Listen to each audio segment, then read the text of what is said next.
জামাত খলিলুর রহমানের সাথে যদি কানেক্টেড হইতো তাহলে জামাতে ক্ষমতায় আসতো। হ্যাঁ, ছাত্রদলের লোকজন বহু এই যে কমিটি দিচ্ছে দেখেন নাই, ঢাকা বিশ্ববিদ্যালয়ে এক কমিটি হয়েছে, সেই কমিটিতে 57 জন বের হয়েছে ছাত্রলীগের। পরে অন্তরীণ সরকার তো সেও ছিল, উনিও যদি ছিলেন। তাই আমি হয়, এই কারণেই আমি আপনাকে যদি তাই হয় তাহলে তাকে এখন গ্রেপ্তার করা হোক। পয়েন্টও জামাতকে উল্লেখ যদি করেছেন। অন্তরীণ সরকার কোলে নেয় তাহলে লন্ডনে যায় মিটিং কাদের সাথে করে? এরা পলাতক ছিল বলেই আওয়ামী লীগ 17 বছর হলো সাস্টেন করতে পারছে। হলো উনি মন্ত্রী থাকাকালীনে এমন অনেক পোস্ট দিতেন, 2 ঘন্টা পরে আবার ডিলিট করে ফেলতেন। বিএনপি প্রথম দিন থেকেই কিভাবে পরবর্তী দিনে ক্ষমতা যাবে তারা সেই চিন্তা করছে। এই চিন্তা করেই তারা হলো রাষ্ট্রের প্রধান আইন কর্মকর্তাকে 7 তারিখে নিয়োগ দিয়ে বসে রয়েছে। 7 তারিখ কে সরকার ছিল? কারণ জামাতের যে দাড়ি টুপি থাকে সেম তার আছে। তো ঘটনাটা হলো এরা হলো এই জিনিসগুলোকে রিলেট করে।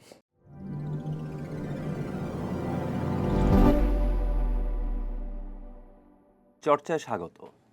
তির্যকে আজ আমাদের অতিথি হিসেবে আছেন ছাত্র শিবিরের কেন্দ্রীয় কমিটির সাবেক প্রচার সম্পাদক এবং জামায়াত নেতা কামরুল হাসান। কামরুল হাসান, তির্যকে আপনাকে স্বাগত।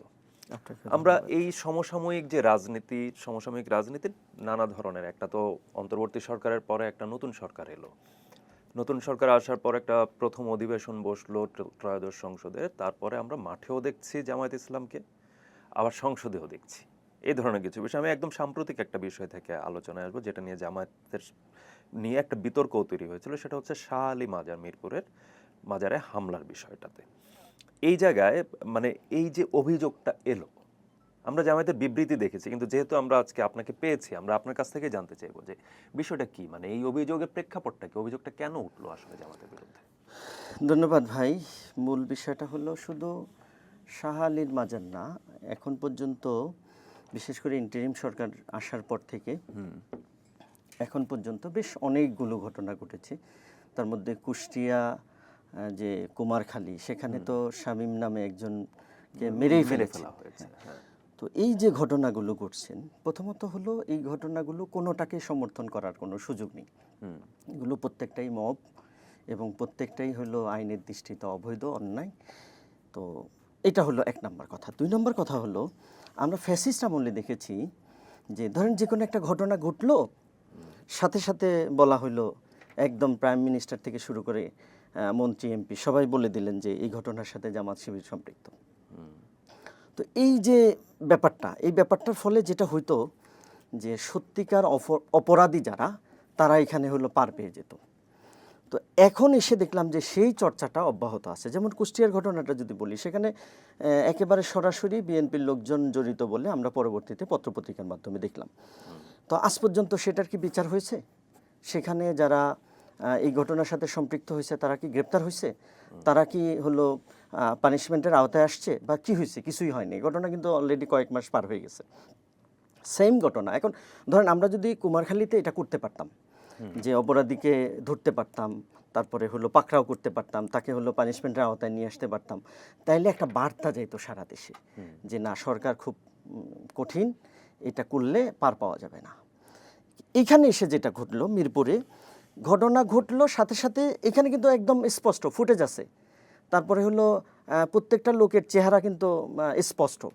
এখন আপনি কি করলেন? আপনি সেই লোকগুলোকে না ধরে জামাতের 2-3 জন লোককে ধরলেন, এবং কাদেরকে ধরলেন? যারা এই ফুটেজে নাই, যাদের সাথে ওই ঘটনার কোনো সম্পৃক্ততা নেই।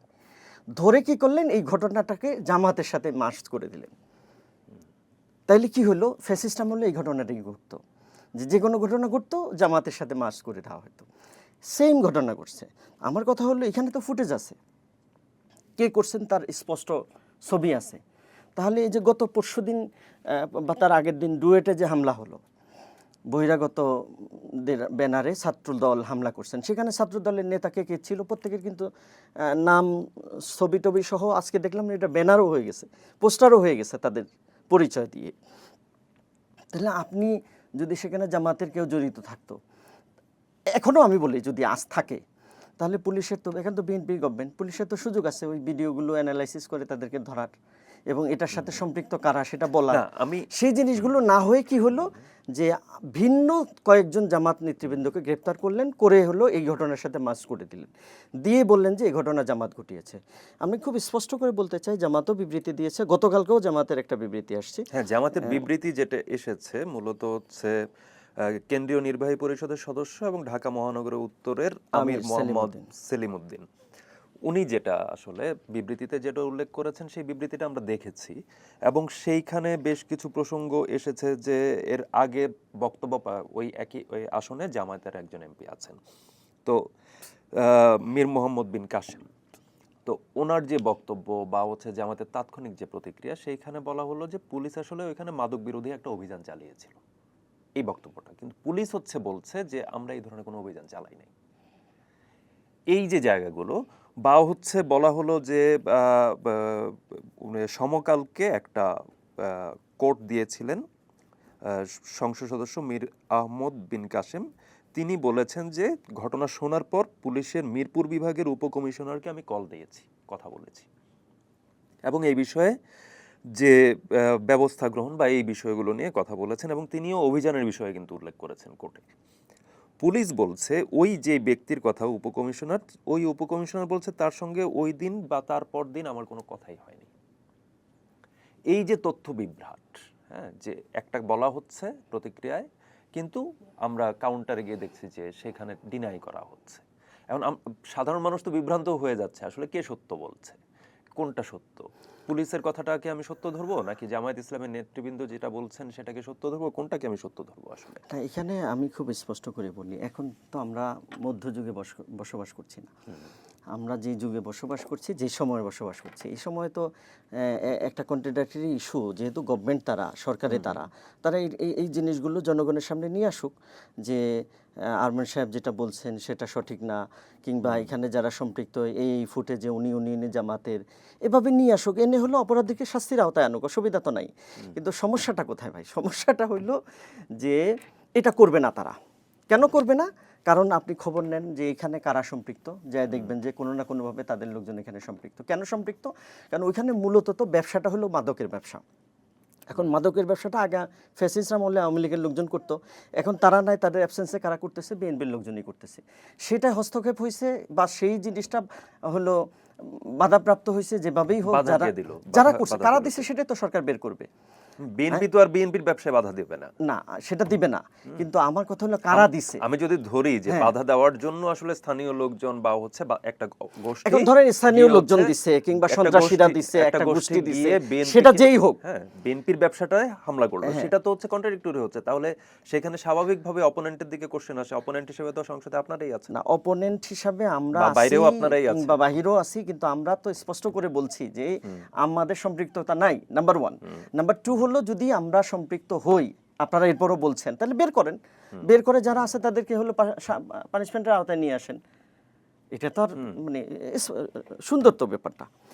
আচ্ছা, আমি এই প্রসঙ্গে আরেকটু যাব, সেটা হচ্ছে যে আপনি যেটা বললেন যে মবের, আপনি কুষ্টিয়ার প্রসঙ্গটা টানলেন এবং সেইখানে হচ্ছে বিএনপির দুই একজনের সম্পৃক্ততা, ফুটেজ ইত্যাদি ইত্যাদি এগুলোর প্রসঙ্গ আপনি তুললেন। কিন্তু তারপরও এই ধরনের কোনো একটা মাজারে হামলা হলে বা এই ধরনের কোনো একটা প্রসঙ্গ এলে জামায়াতের নামটা আমরা সামনে আসতে দেখি, বিভিন্ন তরফ থেকেই আসলে অভিযোগটা ওঠে যে এটা নিশ্চয়ই জামায়াত করেছে, এটা এই করেছে।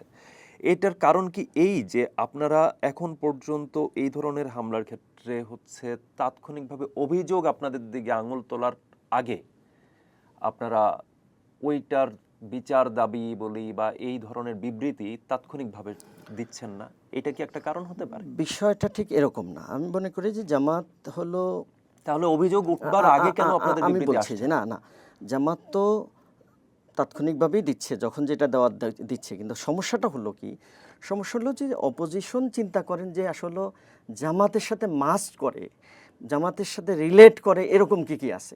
ধরুন জামাতের সাথে যদি বলেন যে জামাত হলো ধর্ষণ করতেছে, তারপরে যে হলো চাঁদাবাজি করতেছে, এই করতেছে সেই করতেছে, এই জিনিসগুলো যাচ্ছে না। বিএনপির সাথে যেভাবে যাচ্ছে, আওয়ামী লীগের সাথে যেভাবে যাচ্ছে, জামাতের লোকজন এগুলো সেভাবে করছে না বললে তাহলে জামাতকে কিভাবে রিলেভেন্ট করবে? তখন তারা হলো এই অভিযোগগুলো জামাতের ব্যাপারে নিয়ে আসছে যে জামাত এটা করছে সেটা। কিন্তু প্রত্যেকটা ইস্যু আপনি দেখেন না ভাই, গত 17 বছর ফ্যাসিস্ট আমলে এবং এই বিএনপি সেম পথেই তো হাঁটতেছে। প্রত্যেকটা ঘটনা ঘটার পরেই সাথে সাথে আপনার মনে আছে নারায়ণগঞ্জে ত্বকি হত্যা হলো, ত্বকি ওসমান হত্যার সাথে সাথে সোশ্যাল মিডিয়া সব জায়গায় বলা হলো যে এটা জামাত করছে, কিন্তু পরবর্তীতে এসে দেখা গেল যে না, জামাতের সাথে আসলে সম্পৃক্ততা নাই। সেম ভাই, সেই একই পথে এখন বিএনপি হাঁটতেছে। ঘটনা একটা ঘটতেছে, সাথে সাথে বলছেন জামাত করছেন। এখন এটা বলে কি হচ্ছে হলো অপরাধীকে আড়াল করছেন।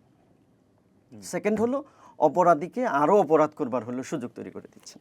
এখন অপরাধী বার্তা পাচ্ছে যে আমি গ্রেপ্তার হলে মানে কি বলে আমি হলো পার পেয়ে যেতে পারবো অন্যায় করে, সেই জন্য তারা অন্যায় করছে। কিন্তু এই যে এই দায়টা যে বারবার আপনাদের ধরেন হচ্ছে, আপনি 17 বছরের হিসাবটা বললেন যে আওয়ামী লীগের পিরিয়ডটাতেও একইভাবে একই প্রক্রিয়ায় আপনাদেরকে ব্লেম করা হয়েছিল, অভিযুক্ত করা হয়েছিল। অনেক ক্ষেত্রে দেখা গেছে আসলে অভিযোগটি সত্য নয়। আবার এই আমলেও এই ট্রেন্ডটাই চলছে বলে আপনি অভিযোগটা তুললেন, বা জামায়াত আমিরও অভিযোগ তুলেছেন রাজশাহীতে রিসেন্ট। তো আমি সেই প্রসঙ্গে যাব পরে, আর একটু ডিটেলে যাব। কিন্তু এইটার প্রেক্ষাপটে কি জামায়াতের এমন কোনো দুর্বলতা আছে যেইটার কারণে এই অভিযোগটা খুব সহজে তুলে ফেলতে পারছে আপনার অপোনেন্ট? না, বিষয়টা আমি একটু বলি। গতকালকে, গত কয়েকদিন আগে হলো বিএনপির একজন কেন্দ্রীয় নেতা কিশোরগঞ্জের ভৈরবে যাবেন। সেখানে দেখেন কত মানে ডেঞ্জারাস একটা অভিযোগ যে কিশোরগঞ্জের ভৈরবে কেন্দ্রীয় নেতা যাবেন, সেখানের যে থানা সেক্রেটারি আবুল কাশেম তিনি ওইখানের মহিলা দলের নেত্রীকে ফোন দিয়ে বলছেন যে তার ঊর্ধ্বতন নেতার, কেন্দ্রীয় নেতার মনোরঞ্জনের জন্য 12 থেকে 16 বছরের একটা মেয়ে রেডি করে রাখতে। তাহলে একটা মানে কত ডেঞ্জারাস ব্যাপার না?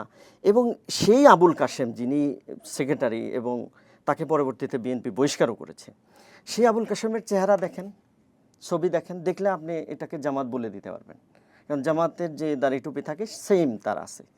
তো ঘটনাটা হলো এরা হলো এই জিনিসগুলোকে রিলেট করে যে এটা বললে মানুষকে বিশ্বাস করানো যাবে, এই চিন্তার আলোকে তারা হলো ঘটনা ঘটার সাথে সাথে জামাতের উপরে ব্লেমটা দিয়ে দেয়। এবং যারা ঘটায় সেখানে দাড়ি টুপিওয়ালা লোক তো কম বেশি থাকে, টুপিওয়ালা না থাকুক দাড়িওয়ালা তো লোক থাকে, বাংলাদেশের দাড়িওয়ালা লোক তো অভাব নেই, আপনার আছে আমার আছে। তো এইভাবে করে জামাতকে হলো তারা রিলেট করার চেষ্টা করছেন। মূল ঘটনাটা হলো এটা। আমি মনে করি না জামাতের এখানে কোনো দুর্বলতা আছে, বরং জামাত খুব স্পষ্ট এই সমস্ত ইস্যুতে কোনো জায়গা আমি আপনি কাউকে হামলা করবেন এই অধিকার আপনাকে কে দিয়েছে? না, আমরা এর আগে যেটা দেখেছি, আমি যে প্রসঙ্গে বারবার আমি প্রশ্নটাকে তুলছি আসলে, সেটা হলো যে মাজার হামলা তো আসলে অন্তর্বর্তী সরকারের পিরিয়ড থেকে ব্যাপকভাবেই হয়েছে, বিভিন্ন জায়গায় গড়িয়ে দেওয়া হয়েছে ব্যাপকভাবে, মানে এক্সটেন্ট এটা বিভিন্ন সময় বিরতিতে একটা দুটো করে হতো, কিন্তু অন্তর্বর্তী পিরিয়ডে আমরা দেখলাম যে একদম মানে খুবই র্যাপিডলি বিভিন্ন জায়গায় হামলা করা হচ্ছে, কবর থেকে লাশ তুলে পুড়িয়ে দেওয়া হচ্ছে, এই ধরনের বিচিত্র সব ঘটনা আমরা দেখলাম আসলে। তো সেই সময়টাতে আমরা একই রকমভাবে যে জামায়াত ইসলামী বা ছাত্র শিবিরের এগেনস্টে অভিযোগ, ওই ধরনের ঘটনায় অভিযোগ ওঠার আগ পর্যন্ত তারা তীব্র প্রতিক্রিয়া জানিয়েছে। একটা হচ্ছে নিন্দা জানানো, আরেকটা হচ্ছে তীব্র প্রতিক্রিয়া জানিয়ে একটা পলিটিক্যাল এন্টিটি হিসেবে এটার বিরুদ্ধে দাঁড়িয়ে যাওয়া। এই দ্বিতীয় বিষয়টা আমরা এই জায়গা থেকে দেখতে পাইনি, এটার কারণটা কি? না, এখানে আসলে ঘটনা তো শুধু এটা না, মানে একটা রাষ্ট্রে আপনি দেখেন আজকে বা একটা নিউজ আসছে হলো 52 টিভি যে ওনারা একটা নিউজ করছেন, সেখানে আমি আপনাকে জাস্ট একটু যদি দেখাই যে গত 2 দিনে 8 জন লোককে হলো গলা কেটে কিংবা এরকম করে হত্যা করা হয়েছে। এবং এর মধ্যে একটা মেয়ে আছে মাত্র 7 বছর বয়স। সেই মেয়েটাকে হলো শুধু হত্যাই করা হয় নাই, তাকে ধর্ষণ করা হয়েছে এবং ধর্ষণ করে হলো তাকে গলা কেটে হত্যা করা হয়েছে। 7 বছরের একটা মেয়ে। তাহলে দেখেন আমরা যে দেশ মানে আমাদের যে রাষ্ট্র, প্রতিনিয়ত কিন্তু এরকম অসংখ্য ঘটনা ঘটছে। একটা পলিটিক্যাল পার্টি, আপনি জামাতকে ব্লেম দিচ্ছেন, প্রশ্ন তুলছেন জামাতের দিকে, অন্য দলগুলো দেখেন কারা এদের বিরুদ্ধে মানে প্রত্যেকটা ইন্ডিভিজুয়াল ঘটনার বিরুদ্ধে এভাবে দাঁড়ায় গেছে, কর্মসূচি দিচ্ছে, রাজপথে নামছে, এরকম ঘটে নাই। কিন্তু হয়তো একটা ইস্যু যখন খুব আলোচিত হয়, খুব হয়, যেমন জামাতে আজকে কিন্তু এই সমসাময়িক ইস্যুগুলো নিয়ে আজকে বিক্ষোভ মিছিল আছে। তো এরকম জামাত কিন্তু করছেন, কিন্তু সেই জিনিসগুলো যেভাবে ফোকাস হওয়ার কথা হচ্ছে না, মিডিয়া হয়তো সেভাবে আনছে না। সেকেন্ড হলো ইস্যু তো অনেক, প্রত্যেকটা ইস্যুতে যদি আমি রাজপথে নামতে আমি যাই, প্রতি ইস্যুর কথা বলছি না, এটা নিশ্চয়ই নিশ্চয়ই হচ্ছে, এটা বোধগম্য যে প্রত্যেক ইস্যুতে হচ্ছে, এটা হ্যাঁ, বা কিন্তু প্রত্যেকটা সুনির্দিষ্ট কিছু ইস্যুতে কিছু জামাত ইস্যুতে কিছুটা অবশ্যই নীরব জামাতের থাকে, না, নীরব না। কিছুটা জামাত যতটুকু একটা পলিটিক্যাল পার্টি হিসাবে কনসার্ন দেওয়া দরকার সেটা জামাত দিচ্ছে, এটা দিচ্ছে। আচ্ছা, আপনি মনে করছেন যে যেটা প্রতিক্রিয়া যেমন হওয়ার কথা তো তেমনটা হচ্ছে, তারপরেও এই অভিযোগগুলো রাজনৈতিক কারণে হচ্ছে, কারণে, পলিটিক্যাল তোলা কারণে হচ্ছে। আচ্ছা, এবং আরেকটা জিনিস যদি আপনাকে বলি, এই যে ওই দিনের এই নোয়াখালীর যে ঘটনাটা, এই ঘটনাটা আপনি কোনো সমাজের জন্য মেনে নিতে পারবেন? পারবেন না। এবং এইটা মানে বিএনপির কাছ থেকে আমরা আওয়ামী লীগের সময় দেখছি যে ইডেন কলেজে মেয়েদের নিয়ে এই কাজগুলো হইতো, সেম কাজ যদি এখন বিএনপি করে তাহলে এত বিপ্লব হলো কেন, এত রক্তাক্ত পরিস্থিতি তৈরি হলো কেন? এবং দেখেন এরকম একটা জঘন্য ঘটনার নিয়ে মেইন স্ট্রিম মিডিয়াগুলোতে নিউজ আছে, কোনো সংবাদ আছে, সারা শব্দ আছে, কিংবা নারীবাদী যে সংগঠনগুলো আছে তাদের কোনো রোল আছে? নাই। সেম একটা ইস্যু না, তার মিনিমাম ইস্যু যদি জামাতের সাথে কানেক্ট হইতো, দেখতেন যে পুরো বাংলাদেশ তোলপাড় হয়ে যেত। অথচ সেই দিনে আরেকটা ঘটনা ঘটছে নোয়াখালী সুবর্ণচরে, জামাতের ইউনিয়ন সভাপতি আব্দুস সামাদ, তার ব্যাপারে হলো একটা অভিযোগ, তার বাড়িতে হলো 95 বস্তা চাল পাওয়া গেছে। এখন সেই চালটা কিসের চাল, সেখানে উনি স্পষ্ট ব্যাখ্যা দিয়েছেন যে তার এক ভাই আলী আসগর নাম, তিনি হলো এই চালটা হলো 3টা মাদ্রাসার কথা বলছেন, একদম নিয়ম নীতি মেনে মাদ্রাসা থেকে কিনছেন, কিনে ওইখানে রাখছেন। তাহলে আপনি দেখেন ভাই, সাংবাদিকতা কি, আপনি অভিযোগ মানে আপনার বিরুদ্ধে এলিগেশন, আমি সেটা ছাপাবো, আপনার বক্তব্য নিব না? নিচ্ছি। সেখানে ওই আব্দুস সামাদের কোনো বক্তব্য নাই। সারা বাংলাদেশের প্রায় সবগুলো মেইন স্ট্রিম মিডিয়া তার বক্তব্য ছাড়া এটাকে হাইলাইটস করে প্রচার করছেন। অথচ বিপরীতে কিশোরগঞ্জের ভৈরবের এই ঘটনা কিন্তু টোটাল মিডিয়াতে নাই। তাহলে এই যে জিনিসগুলো, এগুলো তো হলো একটা সিন্ডিকেট প্রচার। এই প্রচারের মধ্য দিয়ে যেটা ঘটনা না সেটাকে ঘটনা করে উপস্থাপন করা হচ্ছে, আর যেটা ঘটনা সেটাকে হলো শেষ করে দেওয়া হচ্ছে। আচ্ছা, মিডিয়ার এই প্রচারের সঙ্গেও এটা আসলে এই বিষয়গুলো যুক্ত হয়ে যাচ্ছে কোনো না কোনোভাবে। কিন্তু আমরা একটা জিনিস, যে এই ধরনের বিশেষ বিশেষ ঘটনা, আমি দুটো ঘটনাই যদি আমি বলি, যে দুটো ঘটনার ক্ষেত্রেই অভিযোগ যার বিরুদ্ধে থাকে, আমরা দেখা যায় যে হয়তো যদি লাকিলি, ধরেন আপনি একজন জার্নালিস্ট, আপনি লাকিলি প্রথম ব্যক্তি যিনি এটা পেয়েছেন, হয়তো আপনার পক্ষে একটা কমেন্ট পাওয়া সম্ভব হলেও হতে পারে, কারণ আপনার ফোনটা যাওয়ার পর থেকে দ্বিতীয় ব্যক্তি আর কমেন্ট পাবেন না। মোটামুটি এটা প্র্যাকটিসড একটা জায়গায় চলে যাচ্ছে যে সহজে কমেন্টটা পাওয়া যায় না, এবং যে কারণে বাধ্য হয়ে অনেক ক্ষেত্রে দেখা যায় যে আপনি হয়তো খেয়াল করেছেন যে অনেক খবরের, খুবই সেনসিটিভ অনেক খবরে দেখা যায় যে যোগাযোগ করেও মন্তব্য পাওয়া যায়নি। আমি কিন্তু ওই জিনিসটাকে ফোকাস করি না। আমার ফোকাসের জায়গাটা হলো, কথাটা অবশ্যই খুবই যৌক্তিক, আমার ফোকাসের জায়গাটা হলো যে সামাদ সাহেবের বিরুদ্ধে অভিযোগ, কিন্তু যেটা ঘটনা সেটা সে সম্পৃক্ত না, আরেকজন সম্পৃক্ত, সেখানে সামাদ সাহেবের বক্তব্য নাই। এখন ইস্যুটা কি? ইস্যুটা হলো জামাতের এখানে একটা পাইছে, জামাতের সাথে সম্পৃক্ত, এই কারণে বিষয়টাকে জাতীয়ভাবে হাইলাইটস করা হয়েছে। অথচ এটা কিন্তু সেই হাইলাইটসের কোনো ইস্যুই না।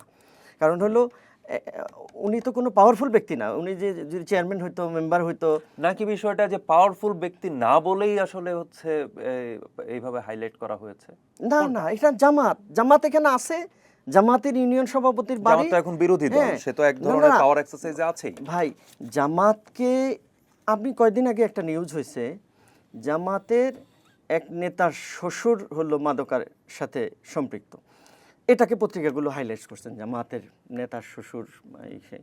পরে দেখা গেল যে আসলে জামাতের নেতার শ্বশুর হলো উনি আগে থেকেই আওয়ামী লীগের সাথে সম্পৃক্ত লোক। তার মানে আমরা তো কানেক্টেড ভাই।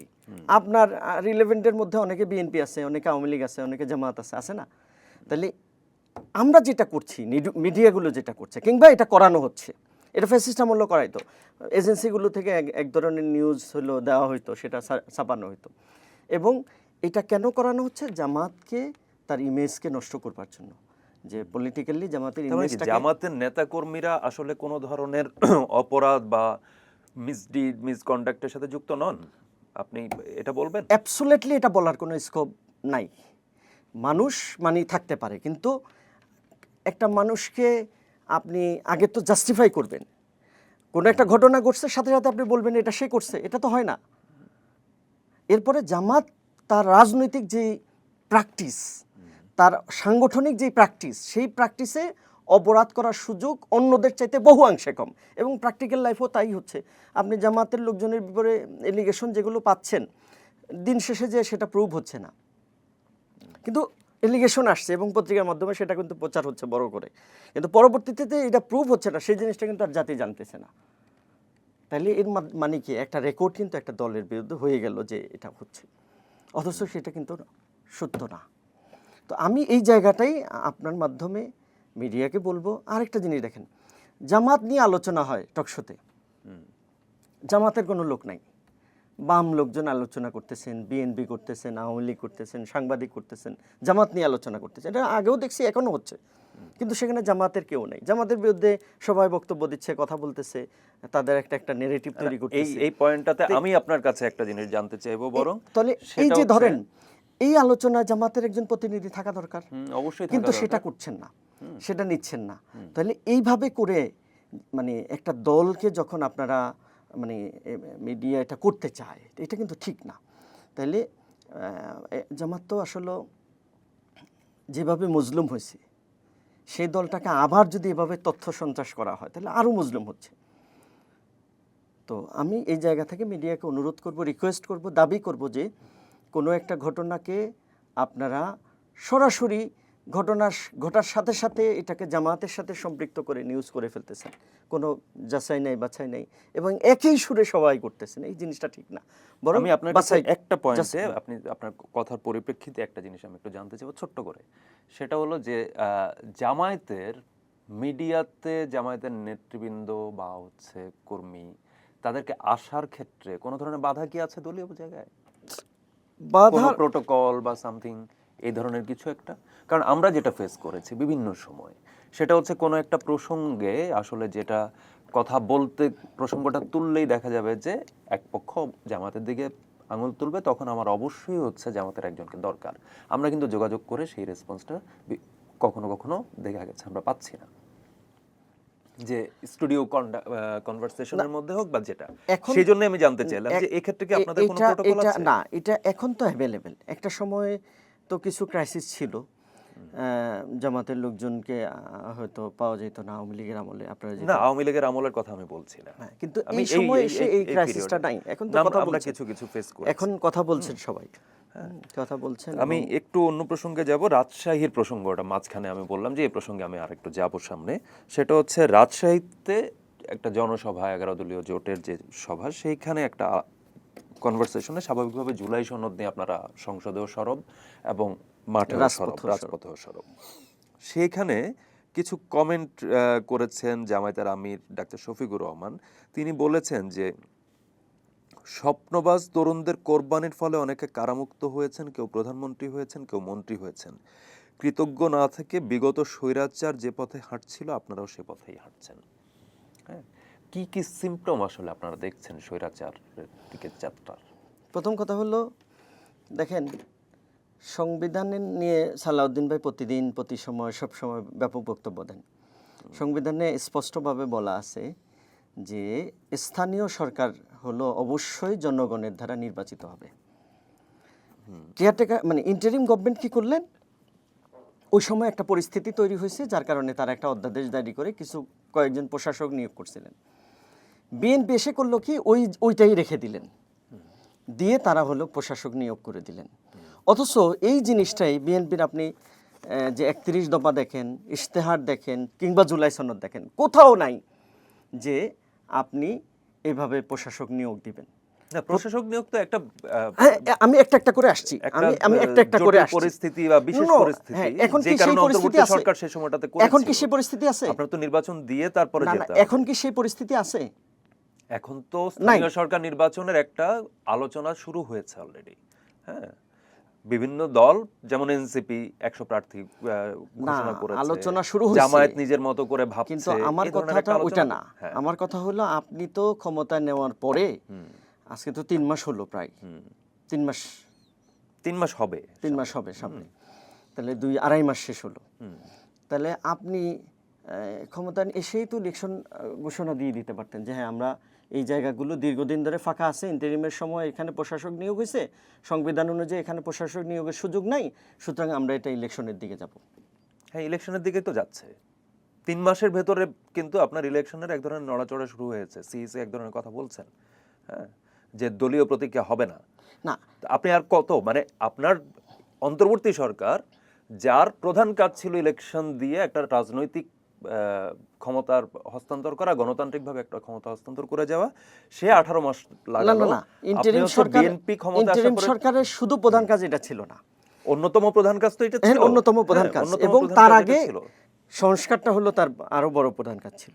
সংস্কারের রূপরেখা প্রস্তুত করাটা। সংস্কারের রূপরেখা প্রস্তুত করেছেন, এবং এটা করতে যেয়ে তো তার সময়টা লাগছে, এরপরও সে আরো সংক্ষেপ করতে পারতো। তা আমার কথা হলো এই জায়গাটা বিএনপি প্রশাসক দেওয়ার ফলে যেটা হয়েছে, একটা জনগণের মনে একটা সন্দেহ সংশয় তৈরি হয়েছে, তারা যে ইলেকশন দীর্ঘায়িত করবেন। এখন পর্যন্ত স্পষ্ট না ইলেকশন কবে হবে, এই বছর হবে, পরের বছর হবে নাকি। যেমন মির্জা ফখরুল সাহেব ক্ষমতা নেওয়ার 2-3 দিনের মাথায় বলছেন ইলেকশন হয়ে যাবে, বলছেন, কিন্তু আপনি দেখবেন এর 2 দিন পরে আবার বলছেন না একটু দেরি হবে। তার মানে কি? তার মানে সরকারের ভিতরেই এখনো কনফিডেন্ট তৈরি হয় না বলে প্রশাসক দিচ্ছেন, আর সেই জিনিসটা অবৈধ। তা আপনার ইশতিহার অনুযায়ী অবৈধ, আপনার 31 দফা অনুযায়ী অবৈধ, সংবিধান অনুযায়ী অবৈধ। তাহলে আপনারা Second, অন্তর্বর্তী পিরিয়ডে যখন প্রশাসক সেকেন্ড, দেওয়া আমি হলো, শেষ করি ভাই, আমার আগের প্রশ্নটা নেই। একটা প্রশ্ন আমি একটু করে নেই। আগের প্রশ্নটা কামরুল হাসান, একটু না, আগের প্রশ্নটা উত্তর তো হলো না, জি, মানে আমি জি, জি, please মূল বলেন। যেখানে যাচ্ছিলাম আর জি প্লিজ বলেন। আপনার আগের প্রশ্নটা ছিল হলো আমিরে জামাত বলেছেন কি কি কি কি হ্যাঁ, লক্ষণ দেখা যাচ্ছে? কি কি লক্ষণ দেখা যায়। তাহলে এই যে এটা একটা। 2 নাম্বার হলো এই সরকার ক্ষমতায় আসার পরে প্রথম 30 কার্য দিবসের মধ্যে বিগত সরকারের যে অধ্যাদেশগুলো ছিল, যেগুলোর সাথে জুলাই সনদের সম্পৃক্ততা ছিল, বিএনপির ইশতেহারের সাথে সম্পৃক্ততা ছিল, বিশেষ করে আমি যদি বলি বিচার বিভাগকে আলাদাকরণ, পৃথকীকরণ, এটা কিন্তু বিএনপি তার ইশতেহারে বলছে, 31 দফায় বলছে, জুলাই সনদে বলছে। জুলাই সনদের 25 নম্বর ধারায় বিএনপি এটাকে হলো নোট অফ ডিসেন্টও দেয়নি, তারা উইদাউট ডিসেন্টে মেনে নিছেন। সেই বিএনপি এসে কি করলেন, সরকার সচিবালয়, আলাদা সচিবালয়ের জন্য একটা প্রজ্ঞাপন জারি করলেন, কিছু বিচারপতিদের নিয়োগ দিলেন। বিএনপি গত পরশু দিনে সেটা হলো বাদ দিয়ে দিছে, এবং তারা সেই যে প্রজ্ঞাপন, সেই প্রজ্ঞাপনকেও পাশ করে নাই। 30 কার্য দিবসের মধ্যে পাশ করার কথা সেটা করে নাই, যার ফলে ওটা কিন্তু বাতিল হয়ে গেছে। তাহলে এই যে এটা জুলাইয়ের সাথে গাদ্দারি করলেন, আপনার কমিটমেন্টের সাথে আপনি গাদ্দারি করলেন, এটা হলো দ্বিতীয়। বুঝতে পারছেন?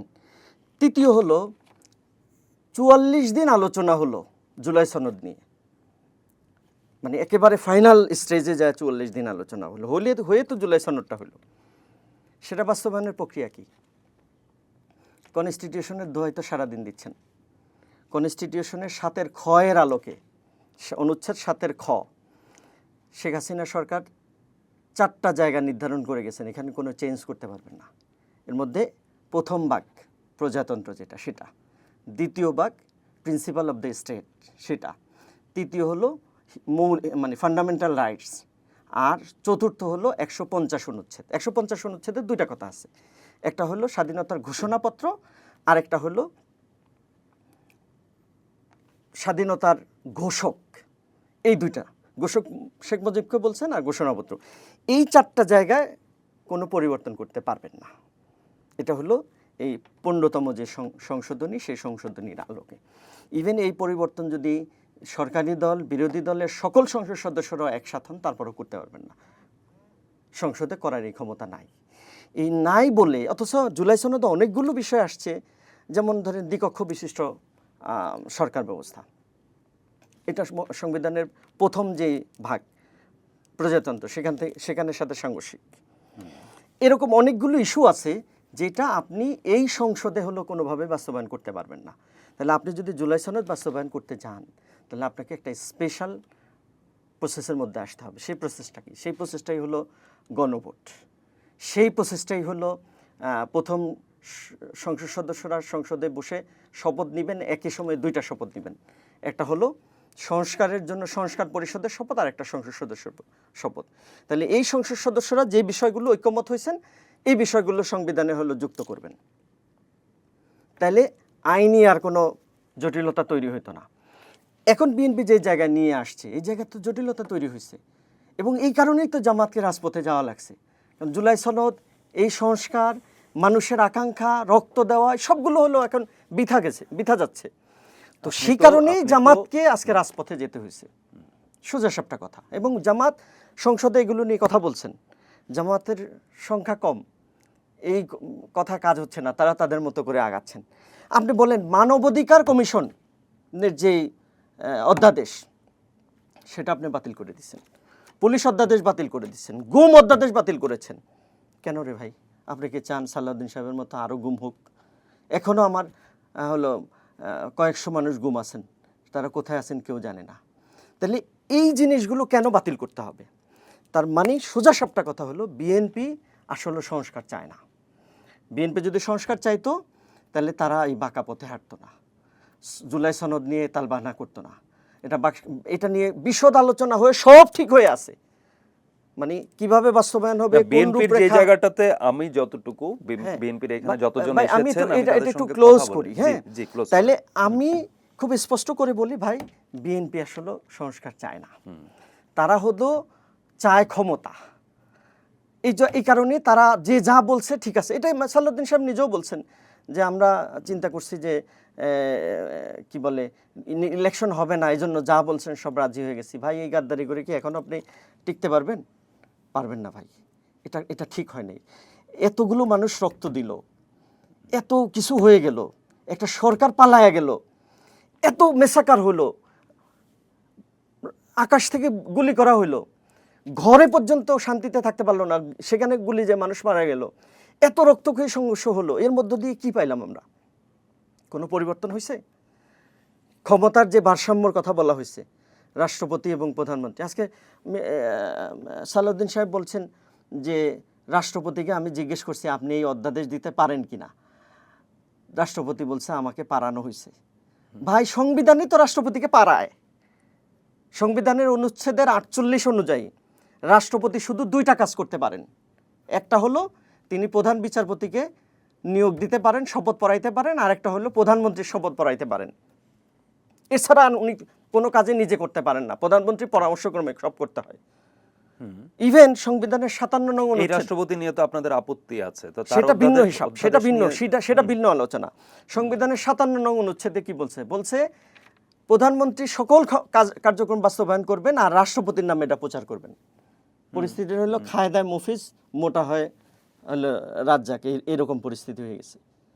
তাহলে সংবিধানেই তো এরকম করে রাখছেন, ক্ষমতার ইমব্যালেন্স করে রাখছেন, একজনকে পাহাড় সম ক্ষমতা দিয়ে রাখছেন, তিনি দলের প্রধান, সরকারের প্রধান, তিনি সব নিয়োগ দেন, তিনি সব করেন, তার কথাই সব। তাহলে তিনি ফ্যাসিস্ট হবে না কেন ভাই? আপনি এই সিস্টেমগুলো বদলানোর জন্যই তো জুলাই আসছে, এগুলো বদলানোর জন্যই তো জুলাই সনদ। এবং দেখেন সেখানে দুইটা কক্ষ বলা হয়েছে, উচ্চ কক্ষ, নিম্ন কক্ষ। কেন বলা হয়েছে? বলা হয়েছে ক্ষমতার এই চেক অ্যান্ড ব্যালেন্স তৈরি করার জন্য। কিন্তু সব ধরনের, আমি এই জায়গাটা, এই পয়েন্টটাতে আমি আপনাকে একটা প্রশ্ন করতে চাই যে দুই দ্বিকক্ষের কথা বলা হয়েছে, যে একটা সিনেট এবং আরেকটা হচ্ছে আপনার নিম্নকক্ষ হিসেবে থাকবে, যেটা এখনকার নির্বাচিত সংসদ সদস্য যারা থাকবেন। কিন্তু এইখানকার মতামতের উপর ভিত্তি করে সিনেট হচ্ছে ভোট দেবে এবং যাবতীয়, তাহলে ক্ষমতা তো নিম্নকক্ষেই থাকতেছে। এইটাই তো চেক অ্যান্ড ব্যালেন্স জুলাই সনদ করছে। কিভাবে চেক এন্ড ব্যালেন্স? ভাই আমি বলি, বিএনপি এটা করতে জুলাই সনদ, প্রতিনিধি পরিষদে আমি শেষ করি, হ্যাঁ, তাহলে আপনি হ্যাঁ, বুঝবেন। উচ্চ কক্ষ বলা হয়েছে নিম্ন কক্ষে যে যত পার্সেন্ট ভোট পাইছে তার পার্সেন্টেজ লোকে ওইখানে হলো সংসদ সদস্য হবে। বিএনপি বলছে না, যে যতটা আসন পাইছে তার পার্সেন্টেজ আলোকে হবে। এবারে সংসদে দেখেন বিএনপি ভোট পাইছে 51%, আসন পাইছে কয়টা? 2 শতাধিক, 200 কত 12টা না কথা, 212 হচ্ছে জোটের, 209টা হচ্ছে 209টা আসন পাইছে। তাহলে 209টা আসন পেয়েছেন, অথচ ভোটের সংখ্যা হলো 51%। আর 49%-এর ভোট হলো 77টা 78টা। তাহলে এই যে তার মানে কি, তার মানে হলো নিম্নকক্ষে যারা প্রভাবশালী উচ্চকক্ষ তারাই হবে যদি তারাই বিএনপির প্রভাবশালী, কারণ রাষ্ট্র তো তার চালাইতে হবে। বিএনপি যদি আলোক হয়। কিন্তু জুলাই সনদে যেটা বলা হয়েছে যে না, এটা হবে ভোটের অনুপাত ভোটের অনুপাতে হবে, ভোটের নাম্বার অনুপাত ওয়ান। অনুযায়ী। আমি নাম্বার এই টু, জায়গাটাতে একটা আপনাকে নাম্বার টু প্রশ্নটা ভাই, করে রাখি, এখানে ক্লিয়ার করার স্বার্থেই এটা দরকার হবে। সেটা হচ্ছে যে আমি যে সিনেটটা বানাচ্ছি, অনির্বাচিত সদস্যের উপরে আমি হচ্ছে চূড়ান্ত অনুমোদন রেখে দেব কি কারণে? সিনেটে যারা যাচ্ছেন তারা তো আর সরাসরি নির্বাচিত নন, তাই তো? সরাসরি নির্বাচিত হচ্ছে আমার নিম্নকক্ষের যে 300 জন যেটা থাকে, বা প্রস্তাব অনুযায়ী যেই নতুন সংখ্যা যেটা প্রস্তাব করা হচ্ছে, সেটা যে সে নাম্বারটা 450 হতে পারে, 400 হতে পারে, 500, যেটাই হোক নাম্বারটা, সেটা হচ্ছে সরাসরি নির্বাচিত। আর সিনেটে যে অংশটা যাচ্ছে 100 জন জনপ্রতিনিধি, জননা, তারা আসলে মনোনীত, তাই তো? অনির্বাচিত। এই অনির্বাচিত প্রতিনিধির হাতে তাহলে গণতান্ত্রিকভাবে নির্বাচিত প্রতিনিধিরা ডামি হয়ে যাবেন কিনা? না, এখানে ডামি আর না, দুইটার চূড়ান্ত পরিপূরক। অনুমোদন তো সিনেটের উপরে ডিপেন্ড করছে। দুইটার পরিপূরক, কিন্তু এখানে ব্যাপারটা হইল যে একটা চেক অ্যান্ড ব্যালেন্স করা হয়েছে। না, এটা কিভাবে চেক এন্ড ব্যালেন্সটা হচ্ছে? এখানে তো অলিগার্ক তৈরি হবে, আপনার এলিটিজম প্রতিষ্ঠা হওয়ার আশঙ্কা বেড়ে যায় না? না, এখানে আমি একটা জিনিস বলি, আপনি জুলাই সনদের এই জায়গাটা যদি পড়ছেন হয়তো, সেখানে যেটা বলা হয়েছে যে এইখানে উচ্চকক্ষে যারা আসবেন তারা কিন্তু মানে এক্সপার্টেজরা আসবেন, মানে বিভিন্ন দল মনোনীত এক্সপার্ট না, নিরাপত্তা বিশ্লেষক হিসেবে সেনাবাহিনীর লোক আসতে পারেন, ব্যবসায়ীরা আসতে পারেন। ওই ফোরামটাকে কিছু স্পেসিফিক ক্ষমতা দেওয়া হয়েছে। কেন দেওয়া হয়েছে? যাতে করে এই যে আমি একটু আগে বললাম 7-এর খ, 4টা যে ইয়ে করলেন, শেখ হাসিনা করে গেলেন, তার মানে 1 থেকে 8 পর্যন্ত হলো ধারা, 1 থেকে 8 না, 1 থেকে 57 পর্যন্ত, 1 থেকে 57 পর্যন্ত হইলো 46 পর্যন্ত হইলো এই তিনটা আর কি, প্রজাতন্ত্র, তারপরে হইলো প্রিন্সিপাল অফ দ্য স্টেট, আর ফান্ডামেন্টাল রাইটস। এই 57টা আপনি কখনোই হাত দিতে পারবেন না। এটা করলো কে? সংসদই তো করলো। হ্যাঁ, সংসদ তো এখনো করতে পারে, সংসদ নতুন করছে। সংশোধনী না, নিয়ে করতেই পারে। এখন না, এটাকে বলে দিছেন যে 7-এর ক্ষয়ের আলোকে বলছেন যে এইগুলো ধরতেই পারবেন না। আমি 7-এর ক্ষয়ে যদি পাল্টে দেই সংশোধনী এনে, তাহলে তার ওটাই থাকছে না। 7-এর খ সংশোধনী যদি আমি ধরেন হচ্ছে পঞ্চদশ সংশোধনীতে এটা করা হলো, না, এটা বাদ দিতে পারবে না, সংসদ বাদ দিতে পারবে না। আপনি ওই আইনটা পড়েন না, 2/3 ভোটের মধ্যে তাও দিয়ে পারবে না। কেন পারবে না? পারবে না, এটা পারতে হলে আদালত পারবে, কোর্ট পারবে। সরকার যদি চায় কোর্টের আদালত তো মাধ্যমে পর্যবেক্ষণ দিবে। আপনার হচ্ছে 2/3 মেজরিটি দিয়ে আপনি যদি সংসদে সংশোধনী আনেন এবং সেই মেজরিটির মধ্য দিয়ে আমার যদি মনে এটা হয় সংসদে এই পাস ধারাটা হয়, আপনি একটু দেখে নিয়েন, তাহলে সুবিধা হবে। এখানে একদম বলাই হয়েছে মানে যে এটা কোনোভাবে পরিবর্তনযোগ্য না, এটা পরিবর্তন হবে না। 7-এর খতে এটা বলা হয়েছে। লিখিত বর্ণনা তো। হ্যাঁ, তো এটা যদি হয় তাহলে সংবিধান তো সংবিধানের বাইরে যায় কাজ করতে পারবে না। মানে বিষয়টা বুঝছেন কিনা? সংবিধান হলো সংবিধানের বাইরে যায় কিছু করতে পারবে না। আর সংবিধান তো সংসদের সাথে সুপিরিয়র। সংসদ চলবে সংবিধানের আলোকে, এবং সংসদ যে আইন বানাবে সেই আইন সংবিধানের সাংঘর্ষিক হতে পারবে না, সাজুজ্যপূর্ণ হইতে হবে। সাজুজ্য হবে না। তাহলে এই যে ধারাগুলো, এটা তো সংবিধানের বাইরে হয়ে যাচ্ছে যদি সংসদ এটাকে বাদ দিতে যায়। আপনি তো সংবিধানই সংশোধন করছেন। সংবিধান এই পাওয়ার নাই, এই পাওয়ার নাই, এই জন্যই গণপরিষদ। বিষয়টা বুঝছেন কিনা? মানে মূল ইয়েটা বললো এই স্বাভাবিক প্রক্রিয়ায় সংবিধান এভাবে পরিবর্তন করা যাবে না, যাবে না বলেই গণপরিষদ। মানে আমি মনে হয় মূল জায়গাটাই আপনাকে পরিষ্কার করতে পারছি কিনা। আপনার সংবিধানের মধ্যে আমাদের এখন পর্যন্ত কতগুলো সংশোধনী? 16টা 16টা সংশোধনী এসেছে। 16টা সংশোধনীর মধ্যে মৌলিক বদল নিয়ে আসা বেশ কিছু সংশোধনী আছে, যেটা একদম মানে সংবিধানের ক্যারেক্টারই বদলে দিয়েছে। এই ধরনের সংশোধনীও কিন্তু আমাদের আছে। সুতরাং 7-এর খ যদি আপনার এই ক্যারেক্টার বদলে দেওয়া কোনো বিষয় হয়, এটা আরেকটা জিনিস। এটা সংযোজন তো হয়েছে নাকি, পঞ্চদশে তো এটা যুক্ত হয়েছে, তাহলে চতুর্দশে তো এটা ছিল না। তাহলে এটা যুক্ত হলো কি করে? সংবিধানকে এটা অ্যাড্রেস করলো কি করে? সংসদ করে দিছে, সংসদ করে দিয়েছে। তাহলে এখন কেন সংসদ পারবে না? এখন পারবে না, কারণ এটা সংবিধানে সাতর্ক আছে, আছে, সেই কারণে পারবে না। আছে। এবং তাহলে এই জন্যই এইটা- ভাই, এই জন্যই এটার সহজ সমাধানটা ছিল। আপনি বলেন না ভাই, আপনি দেখেন গণভোটটা কেন হয়েছে ভাই, আপনি 4টা প্রশ্ন তো আপনার জানা আছে, এই 4টা প্রশ্নে কিন্তু সব সমস্যার সমাধান হয়ে গেছে। বিএনপি তো এই জায়গাটাতেই প্রশ্নটা করেছে যে এই যে বিএনপি এতগুলো তো এই গণভোট মেনে নিল, ভোট এতগুলো হায়ার প্রচার করলো, এটা আরেকটা এলিগেশন বিএনপির বিরুদ্ধে। হ্যাঁ, যে তাদের BNP এলিগেশন, আবার তারাও এলিগেশন তুলছে কিন্তু। যেই বিএনপি ভোটের প্রচারণা করলো, গণভোটের প্রচারণা করলো, সেই গণভোটকে তারা ভুয়াজ বলছে। অথচ এই ডেইলি স্টারে একটা প্রতিবেদন আসছে, আপনি দেখেন, সেখানে মির্জা সালাউদ্দিন ভাই বলছেন, এই যে দেখেন, এছাড়াও বিএনপির নেতা এটা 6 অক্টোবর বলছেন, আমরা যারা জুলাই সনদে স্বাক্ষর করছি, এখন এটা জনগণের সমর্থন আছে কিনা সেটা দেখার জন্য গণভোটের আয়োজন করতে হবে। তখন তাকে প্রশ্ন করা হয়, এটা কি বিরোধী দল সহ সবাইকে মানতে হবে? তিনি তখন বলছেন, জনরায় হচ্ছে চূড়ান্ত, যখন মানুষ হ্যাঁ বলবে সংসদ এবং সংসদ সদস্যরা সেটা মানতে বাধ্য। এটা হলো 6 অক্টোবর ডেইলি স্টারে আসছে।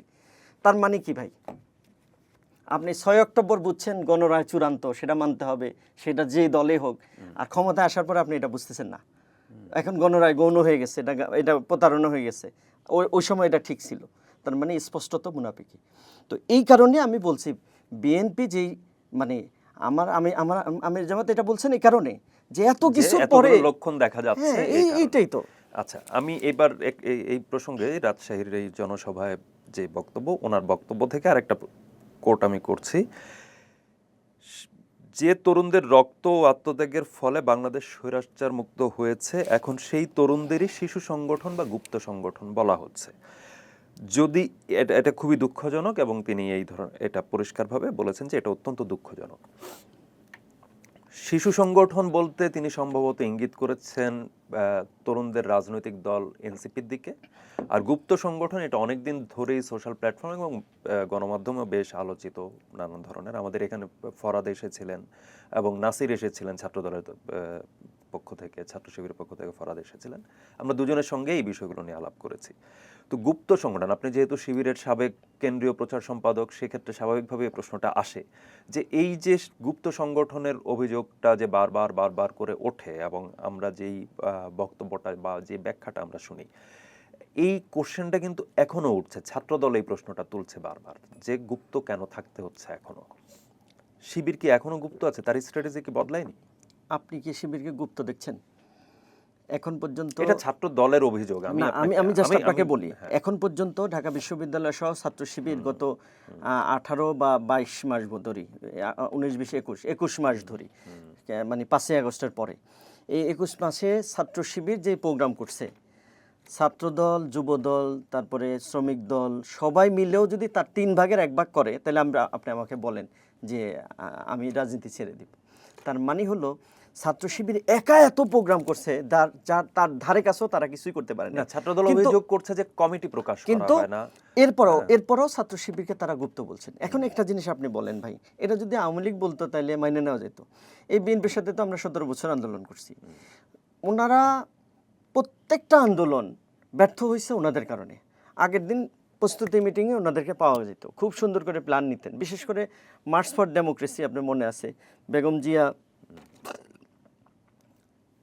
29শে ডিসেম্বর ঢাকায় আসার জন্য সবাইকে আহ্বান করছেন। জামাত শিবির সহ সবাই, ঢাকায় কিন্তু লক্ষ লক্ষ লোক চলে আসছে। ছাত্র শিবিরের শহীদ মানসুর নামে একজন রামপুর মালিবাগে হলে শহীদ হয়েছেন নামার পরে, কিন্তু সেই দিন বিএনপি, ছাত্রদল, যুবদলের কাউকে ফোনে পাওয়া যায়নি, এবং তারা হলো নাই।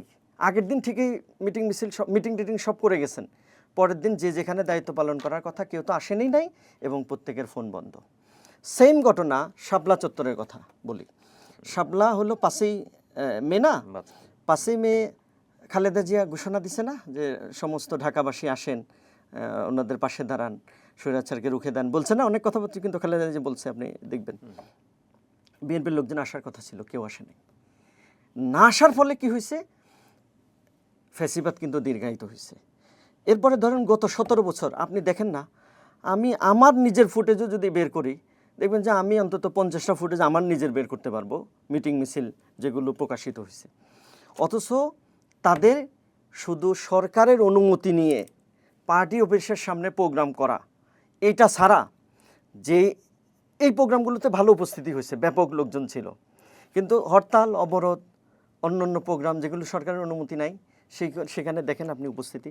আপনার মনে আছে বিএনপির সিনিয়র যুগ্ম মহাসচিব আমাদের রিজভী ভাই পার্টি অফিসের সামনে এরকম জোরসড়ো হয়ে বসে আছেন, তার আশেপাশে নেতাকর্মী নাই, পুলিশ খাবায় খাবায় একজন দুজন করে ধরে ফেলতেছে, দুই একজন যা আছে।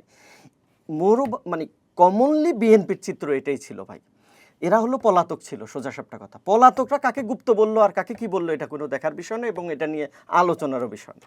এবং এরা পলাতক ছিল বলেই আওয়ামী লীগ 17 বছর হলো সাসটেন করতে পারছে। যদি এরা তাদের রোলটা পালন করতে পারতো। পিরিয়ডে শিবিরের রাজনীতিটা কি ছিল? আমরা তো দেখেছি যে আমরা যদি সাদিক কায়েম দেখি বা ফরহাদ যদি দেখি, তারা তো হচ্ছে ছাত্রলীগের ব্যানারের নিচে ছিল। এই জিনিসটা কি আসলে এটা হলো টোটালি একটা ফলস অভিযোগ। আপনি দেখেন ছাত্র শিবির, জামাতের পেজগুলো দেখেন, এখনো প্রত্যেকটা ইস্যুতে শিবিরের প্রোগ্রাম ছিল, কর্মসূচি ছিল, হরতাল ছিল, অবরোধ ছিল, জামাতের ছিল, সেগুলো বাস্তবায়ন আমরা করেছি। এবং আমি নিজে, অন্য সবার কথা বাদ দিই, আমি নিজে এই প্রোগ্রাম করতে যেয়ে রাজপথে 2বার গ্রেপ্তার হয়েছি, 2বার গুলিবিদ্ধ হয়েছি। এই যে এখানে একটা দাগ দেখবেন আমার, সাদিক কায়েমের, এটা তো একদম প্রকাশ্য, এটা তো সোশ্যাল প্ল্যাটফর্ম বলেন, সব জায়গায় এখানে দেখেন আমার একটা দাগও আছে, গুলিবিদ্ধ আমি হয়েছি।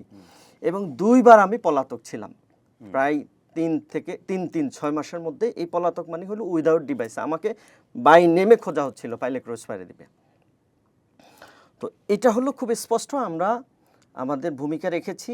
আমরা ভূমিকা রেখেছি বলেই আওয়ামী লীগ হলো আমাদেরকেই তারা থ্রেট মনে করছে। সময় ছাত্র শিবির এবং আমাদেরকে থ্রেট মনে করে, ভাই একটু শেষ করি, ছাতার তলায় কি রাজনীতি করেছে? আমাদেরকে থ্রেট মনে করে আমাদেরকে নিষিদ্ধ করছে, ছাত্রদলকে নিষিদ্ধ করে নাই।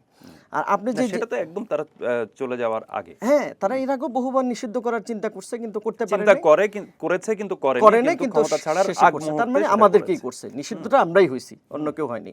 গুম আমাদের প্রচুর লোক হয়েছে, তাদেরও হয়েছে, বিএনপিরও হয়েছে, কিন্তু আমাদের বেশি হয়েছে, জামাত শিবির বেশি হয়েছে।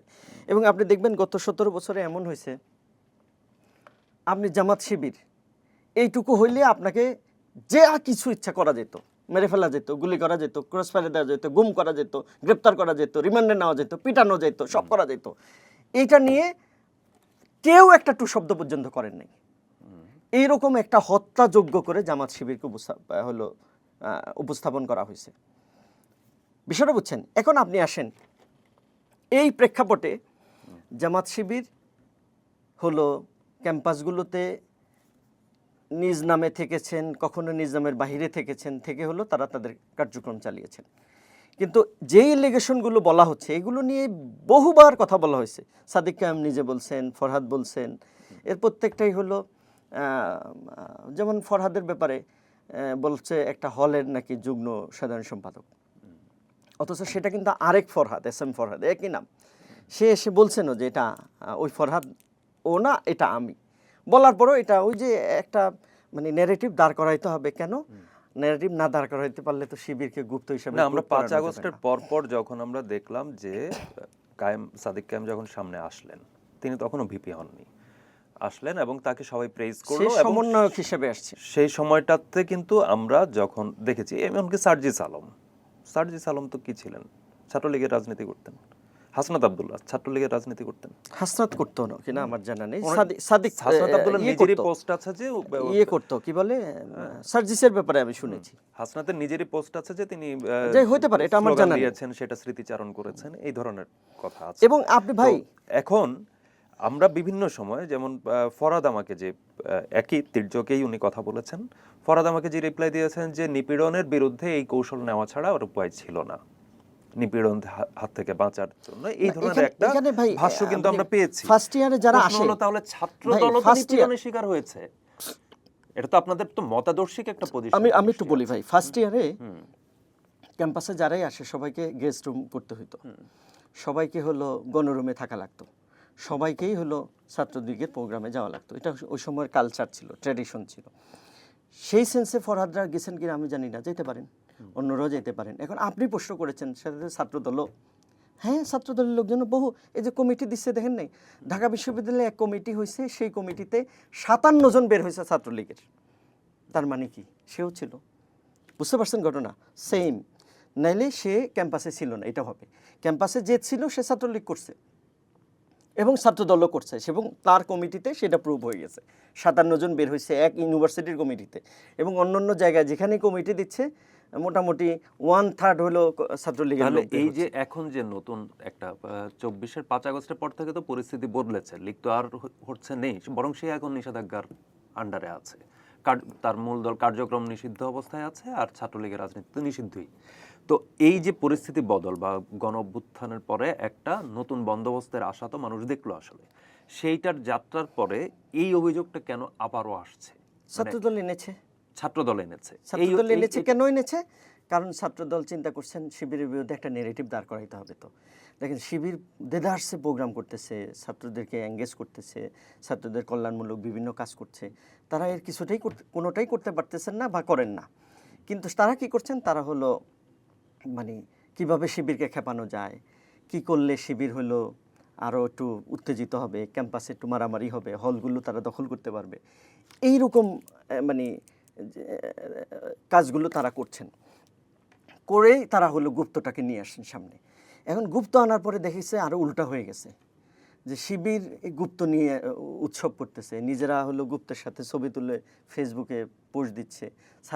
ফরহাদ হলো ডাকসুর সামনে যায় বলতেছে আর একটু সুন্দর করে লেখা দরকার ছিল, এদের হাতের লেখার একটা প্রতিযোগিতা দেওয়া দরকার ডাকসুর উদ্যোগে, ভালো হাতের লেখা যেন শেখা যায়।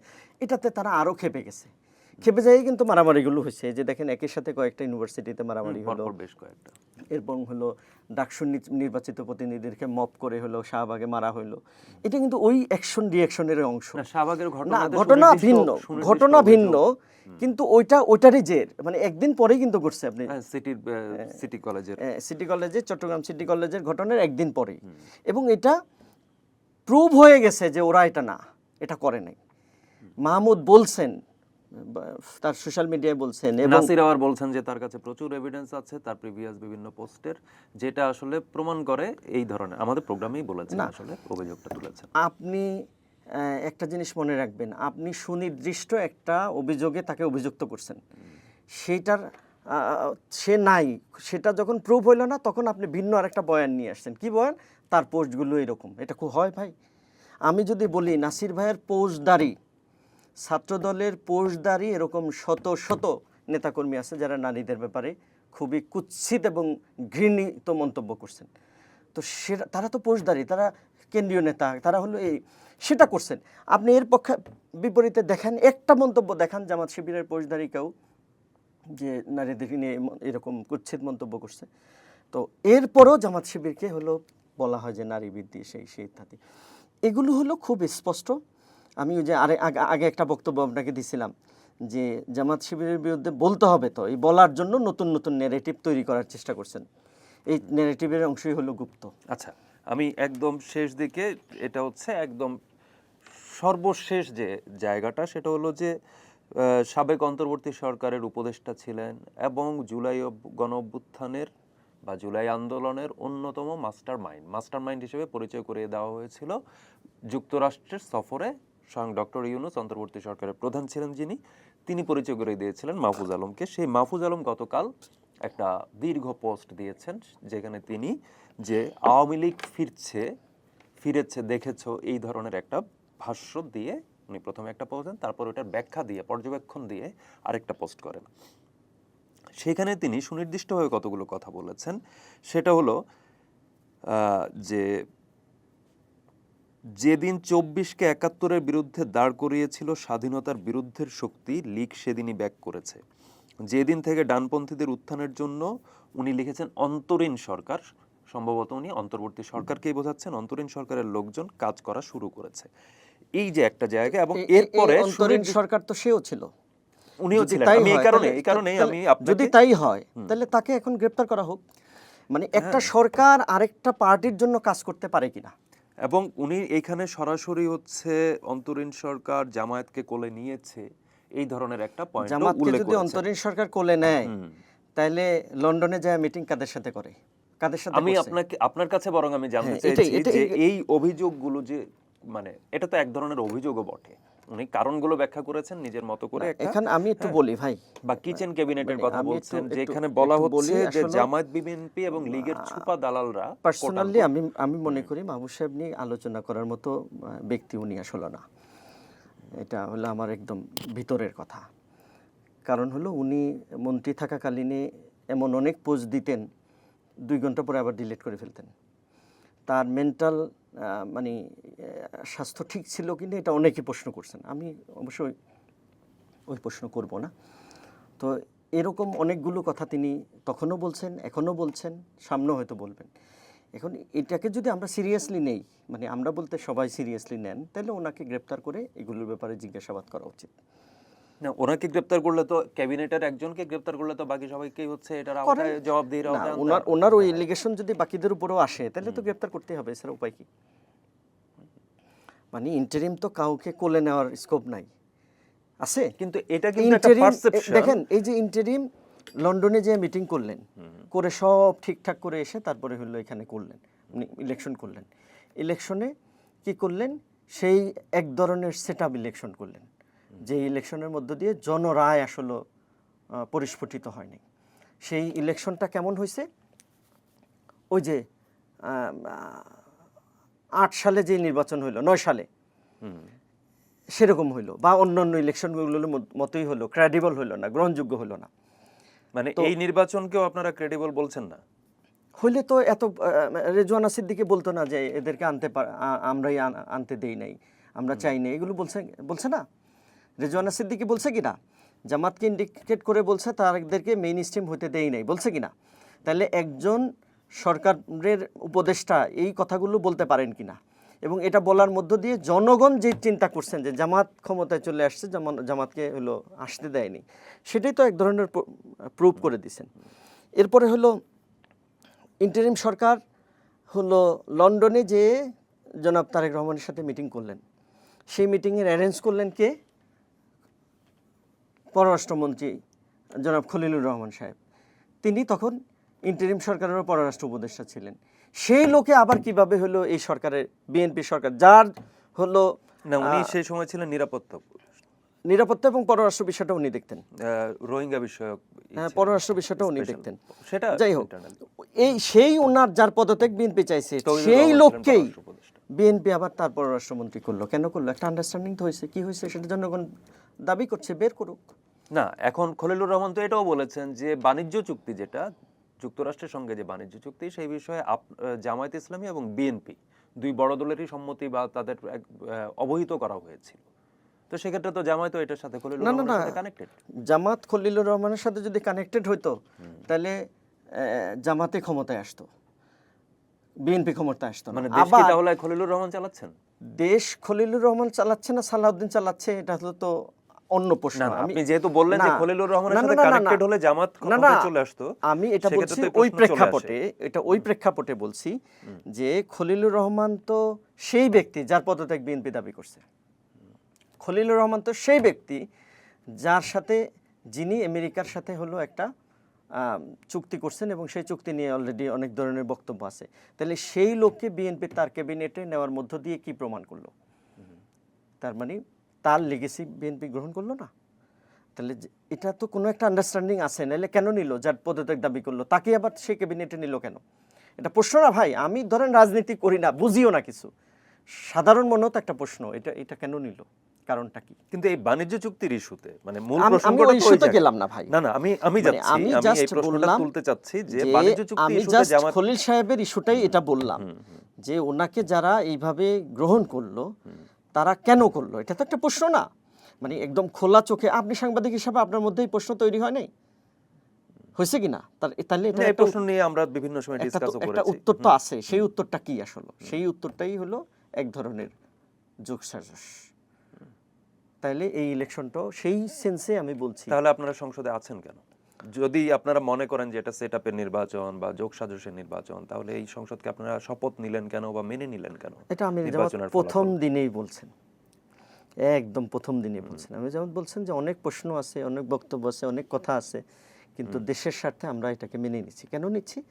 আমরা এখন যদি এই ইলেকশন মেনে না নিই, আমরা যদি এটার বিরুদ্ধে রাজপথে নামি, তখন দেশে একটা গোলযোগ তৈরি হওয়ার সম্ভাবনা আছে। তাহলে এই যে এখন যে যেই প্রশ্নটা যেই তুলছেন আপনারা, এতে গোলযোগটা কি গোলযোগের আশঙ্কা নেই? আমি বলি ভাই, যেই গোলযোগটা দেশকে অস্থিতিশীল করতে পারে, ফ্যাসিবাদের আশার রাস্তা ওপেন করে আমি দিতে এই পারে। পয়েন্টে আপনাকে প্রশ্নটা করছি যে না, এখন যে এখন প্রশ্নটা আমি তুলছেন আমি আপনারা, আমি অন্ধকারকে এতে কি অন্ধকার প্রশ্ন উত্থাপন করতে পারবো না। যে গোলযোগের আমি অন্যায় না, আশঙ্কায় বা একটা জিনিস হলো স্থিতিশীলতার প্রশ্নে- একটা অন্যায়, সেটাকে আমি অন্যায় হিসাবে অ্যাড্রেস করতে পারবো না। অন্যায় অ্যাড্রেস করছি, তার মানে আমি অন্যায় তো একটা সময় পর্যন্ত মেনে নিছি, এই কারণে যে দেশের স্বার্থে। না, ওই যে আমি যে পয়েন্টের কারণে আমি প্রশ্নটা করছি যে অন্যায় যে সহে আর অন্যায় যে করে। না, হ্যাঁ, তো এটা যে জায়গাটা, এটা আপনারা তো বলতে অন্যায়- পারবেন না ভাই। আপনি তো অন্যায়টা সহ্য করে নিলেন। পারসেপশনটা ভিন্ন। আমি আমার রাইটসকে স্যাক্রিফাইস করছি, জনগণ আমাকে ভোট দিয়েছে। আপনার রাইটস স্যাক্রিফাইস করা কিন্তু জনগণের রাইটসকে স্যাক্রিফাইস হ্যাঁ। করা। আপনি কিন্তু জনপ্রতিনিধি। হ্যাঁ, আপনি যদি আপনার রাইটসকে, অর্থাৎ আপনি যদি মনে করেন যে আপনি নির্বাচিত হয়েছেন কিন্তু অনির্বাচিত হিসেবে আপনাকে ঘোষণা করা হয়েছে, সেক্ষেত্রে আপনি এটা মেনে নেওয়া মানে কিন্তু হচ্ছে আপনাকে যারা ভোট দিয়েছে তাদের সবার অধিকারকে খর্ব করা। শোনেন ভাই, সেটা আমরা দায় কিন্তু আপনার আমার ঘাড়েও আসে। সংগ্রামটা তো এই কারণেই, আমি এই কারণেই জুলাই সনদটাকে বাস্তবায়ন চাই, আমি এই কারণেই কারেকশন চাই, আমি এই কারণেই হলো চাই একটা ব্যালেন্স হোক সব জায়গায়। তাইলে কি হবে, জনগণই আর মানে আলটিমেট ক্ষমতায়ন হবে জনগণ। আর এখন দেখেন ভোটের আগে তো এই কথা আসছে না বারবার যে ভোট দিব, কিন্তু ভোট ঠিকমতো হবে কিনা এই কনফিউশন মানুষের মধ্যে ছিল কিনা, ছিল। কারণ হলো অনেকগুলো ইলেকশন আমরা দেখছি, সেই 91, 96 এবং 2001, এই তিনটা ইলেকশনের ব্যাপারে মোটামুটি বিতর্ক কম, কিন্তু বাকি সবগুলো ইলেকশনের ব্যাপারে কিন্তু বিতর্ক আছে। বিতর্ক থাকার পরও তো সেটা নিয়ে তো আমরা আগাইছি, এখনও আগাচ্ছি। তো এরপরে দেখেন আমরা আগাইলাম, শপথ নিলাম, আমরা 2 শপথ নিলাম, আমরা এক্সপেক্ট করছি বিএনপিও 2 শপথ নিয়ে কারেকশনটা ঠিকমতো করবেন, কিন্তু বিএনপি সেই পথে হাঁটলেন না। না হাঁটার কারণেই তো আমাদেরকে রাজপথে যেতে হলো ভাই। সংসদেও আমরা ভয়েস রাইজ করছি, রাজপথেও আমরা করছি। তো আমরা এখনও বিশ্বাস করি বিএনপি সঠিক ওয়েতে আসবে। জামাত বিরোধী দল হিসাবে বিএনপি যদি সঠিক ওয়েতে আসে, দেশ এবং জাতির জন্য কাজ করে, তাহলে জামাত অবশ্যই বিএনপিকে সাপোর্ট করবে। আমি মাহফুজের প্রসঙ্গে আরেকটা আমি প্রশ্ন, ওই প্রসঙ্গে আর কথা বলতে চাচ্ছেন না? আচ্ছা, এই যে কারণ এটা আসলে আলোচনা মাহফুজ, মানে আমি তো বললাম না, আমি সুনির্দিষ্ট একটা অভিযোগ তিনি যেহেতু তুলেছেন না। যে জামায়াতকে কোলে নিয়েছিল অন্তরীণ, আসলে কি মানে আপনার পারসেপশন, আপনি বলেন কোলে আপনার মন্তব্য আমি জানতে চাইছি। আপনি বলেন যেহেতু যে আপনি না, এটা তো একটা মানে ছেলে খেলার মতো সরাসরি অভিযোগ যেহেতু এইভাবে উঠেছে, আপনি একদম সংক্ষেপে উত্তর দিতে পারেন যে এই ধরনের কোনো কিছু। এই যে আমি তো এটাই বললাম যে এটা তো এক ধরনের ছেলে খেলার মতো অভিযোগ, আচ্ছা। এটা তো হওয়ার সুযোগ নেই। এবং কোথায় হয়েছে বলেন না, সবই তো স্পষ্ট। আপনি বলেন যে এই জায়গাটা কোলে নিছে, বলেন সেরকম একটা পারসেপশন কিন্তু অন্তর্বর্তী সরকার পিরিয়ডে ছিল যে অন্তর্বর্তী সরকারের উপরে এনসিপি এবং জামায়াতের প্রভাব বেশি, এই ধরনের একটা পাবলিক পারসেপশন ছিল। সেই পারসেপশন যেহেতু তিনি আবার হচ্ছে দেখেন সরকারের উপদেষ্টা ছিলেন, প্রভাব বিএনপি কি বলে এনসিপির ছিল, আর পুরোটা নিয়ন্ত্রণ করছে সরকার বিএনপি। তাহলে এটা কি মানে ইয়ে হয় না, মানে আপনি বলেন যদি আমার প্রভাব থাকে তাহলে সরকার তো আমি চালাইতাম, মানুষের পারসেপশন আলো যে, কিন্তু সরকার তো আমি চালাই নাই, সরকার চালাইছে বিএনপি। আপনি দেখেন সচিব কয়টা আমার ছিল আর কয়টা বিএনপির ছিল, আপনি দেখেন ডিসি কয়টা আমার ছিল কয়টা বিএনপির ছিল, আপনি দেখেন কয়টা বিসি আমার ছিল কয়টা বিএনপির ছিল। আপনি এই প্রত্যেকটা দেখেন, আমি হয়তো 5 ভাগের 1 ভাগ, 7 ভাগের 1 ভাগ, 10 ভাগের 1 ভাগ, বিএনপি হলো এটা, বাকি 7 ভাগ, 6 ভাগ, 10 ভাগ, 9 ভাগ। তাহলে সরকার আমি চালাইছি কেমনে? এটা জাস্ট একটা ব্লেম জামাতের উপরে দিয়ে কি করছে জানেন, জামাতকে মেন্টালি একটু স্যাটিসফাইড করার চেষ্টা করছেন, যাতে করে তারা তাদের মানে ইয়েগুলো বাস্তবায়ন করে নিতে পারেন। আপনি দেখেন বিএনপি প্রথম দিন থেকেই কিভাবে পরবর্তী দিনে ক্ষমতা যাবে তারা সেই চিন্তা করছে। এই চিন্তা করেই তারা হলো রাষ্ট্রের প্রধান আইন কর্মকর্তাকে 7 তারিখে নিয়োগ দিবসে রয়েছে। 7 তারিখ কে সরকার ছিল বলেন? সরকার তো গঠন হলো 8 তারিখে, 8ই আগস্ট হলো সরকার গঠন হলো, কিন্তু প্রধান আইনি কর্মকর্তা তাকে নিয়োগ দিলেন 7 তারিখে। তার মানে বিএনপি কিন্তু প্রথম দিন থেকেই তার টার্গেট ছিল ক্ষমতায় যাইতে হবে এট এনি কস্ট। তারা সেভাবে আগাইছে, আর উপরে উপরে ব্লেম দিছে যে এই সরকার বিএনপি জামাত চালাচ্ছে, এনসিপি চালাচ্ছে, এই চালাচ্ছে, দিয়ে এদেরকে ব্যস্ত রাখছে। মূলত সরকার তারা চালাইছে। একদম শেষ দিকে যে জাতীয় সংসদ চলছে, কিছু কিছু বিষয় একদম জনপরিসরের আলোচনা হচ্ছে বা হচ্ছে যারা বিভিন্ন কলাম লেখক বলি বা পাবলিক ওপিনিয়ন যারা দেন, এই ধরনের কিছু জায়গা থেকে যে কমেন্টটা আসছে নিয়মিত সেটা হলো যে এই যে হামের সংক্রমণ বা জাতীয় গুরুত্বপূর্ণ বিভিন্ন ইস্যু, হাওরে বৃষ্টিতে ভেসে গেল ফসল, এইসব ইস্যুতে জাতীয় সংসদে কোনো আলোচনা নেই। এবং এই জায়গা থেকে যে জাতীয় যে সমস্যাগুলো, যেটা আসলে জনস্বাস্থ্যের সাথে খুব সম্পৃক্ত, যেটা আসলে ইভেন মার্কিন বাণিজ্য চুক্তি প্রসঙ্গটা রুমিন ফারহানা তুললেন এবং তাকে হচ্ছে থামিয়ে দেওয়া হলো। তো এই ধরনের প্রসঙ্গগুলো বিরোধী দল সেভাবে আসলে তুলতে পারছে না, সরকারি দল আসলে সংকট সেভাবে তুলবে না, অন্তত তোলা উচিত হলেও তোলে না সাধারণত। তো এই বিষয়ে আসলে বিরোধী দলের ভূমিকা যা হওয়া উচিত সেটা পালন করছে না জামায়াত ইসলামী বা তার নেতৃত্বাধীন জোট। এই বিষয়ে আপনি কি বলবেন? না, এটা একটা মানে ভুল পারসেপশন জামাতের ব্যাপারে চালানো হচ্ছে। এটা চালানো হচ্ছে এই কারণে, আমি আপনাকে প্রথমে একটা কথা বলছি, জামাতকে নিয়ে অনেকে খেলার চেষ্টা করছেন। কেন খেলতেছেন? যে তারা চাচ্ছেন যে যাতে জামাতের এমন কোনো গুডউইল তৈরি না হয় জাতীয়ভাবে, যেই গুডউইলটা জামাতকে ক্ষমতার নিয়ে আসবেন। সেই কারণে তারা একটা পারসেপশন জামাতের ব্যাপারে তৈরি করতে চাচ্ছেন যে জামাত বিরোধী দল হিসাবে ব্যর্থ। এই পারসেপশনটা তৈরি করে জনমনে একটা বিভ্রান্তি তৈরি করতে যাচ্ছেন, অথবা জামাতের জনপ্রিয়তাটাকে হ্রাস করানোর চেষ্টা করছেন। আসলে ব্যাপারটা এরকম না। জামাত প্রত্যেকটা ইস্যুতে তার ভয়েস রাইজ করছেন, কথা বলছেন, বক্তব্য দিচ্ছেন, ইভেন সংসদ থেকে বের হয়ে যাচ্ছেন, বয়কট করছেন, সবই করছেন। কিন্তু সেটা যেভাবে প্রচার হওয়া দরকার, যেভাবে মিডিয়াগুলো সাপোর্ট দেওয়া দরকার, সেটা হচ্ছে না হয়তো। যার ফলে আপনি হয়তো অনেকে বুঝতেছেন। কিন্তু জামাত বলছে, আপনি দেখেন না, জামাতের অফিসিয়াল পেজে প্রত্যেকটা বক্তব্য, ইভেন বিরোধী দলের সরকার দলেরও বক্তব্য লাইভ করা আছে। জামাত ধরে ধরে প্রত্যেকটা ইস্যু, হামের ইস্যুতে কথা বলছেন, এরপরে হলো আপনি যেটা মানে প্রত্যেকটা ইস্যুতেই কথা বলছেন। এখন এটা মূলত একটা পারসেপশন তৈরি করানো হচ্ছে প্ল্যান ওয়াইজ আর কি, বাট এটা সঠিক না। জামাত তার রোল প্লে করছেন। রোল প্লে করছে মানে যেই জামাত এখন পর্যন্ত যে রোল প্লে করেছে, এতে যে রোল প্লে করা দরকার সেটা করছে, জামাত করে যাচ্ছে। করে যাচ্ছে। আচ্ছা, একদম শেষে যে জোটের হেফাজতের কিছু অংশ হচ্ছে জামাতের জোটের সঙ্গে আছে, এটা নিয়ে চর্চা একটা প্রতিবেদন করেছে যে হেফাজতে জামায়াতের প্রভাব। এটা নিয়ে হেফাজতের মধ্যে এক ধরনের অন্তর্দ্বন্দ্ব বা অন্তর্কলহ, আকীদা ইত্যাদি ইত্যাদি নানান প্রসঙ্গ চলে এসেছে সেই আলোচনায়। আসলেই কি হেফাজতের উপরে জামাত প্রভাব বিস্তার করার চেষ্টা করছে? হেফাজতের সঙ্গে বা হেফাজতের দলগুলোকে নিজের না, বলয়ে এখানে আসলে টেনে আনার প্রভাব কোনো ধরনের- বিস্তার করার কিছু নাই ভাই। হেফাজত তো কোনো রাজনৈতিক দল না। না, হেফাজতের ভেতর থেকে তারা কিছু একটা রাজনৈতিক- ধর্মীয় উদ্যোগ বা একটা কিছু। সেখানে কিছু কিছু রাজনৈতিক দল আছে, প্রত্যেকটা দলের আলাদা ম্যানিফেস্টো আছে, কর্মসূচি আছে, সব কিছুই আলাদা।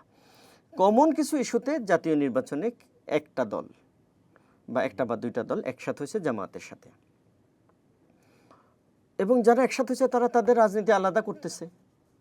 এমন না যে তারা তাদের রাজনীতি ব্লিন্ড করে দিয়ে, বিএনপি যেটা করাইছে, বেশ কয়েকটা দলকে তাদের রাজনীতি ব্লিন্ড করে দিয়ে, তারপরে তাদের নমিনেশন দিয়ে তাদের দলে নিয়ে তারপরে হলো এমপি বানাইছে।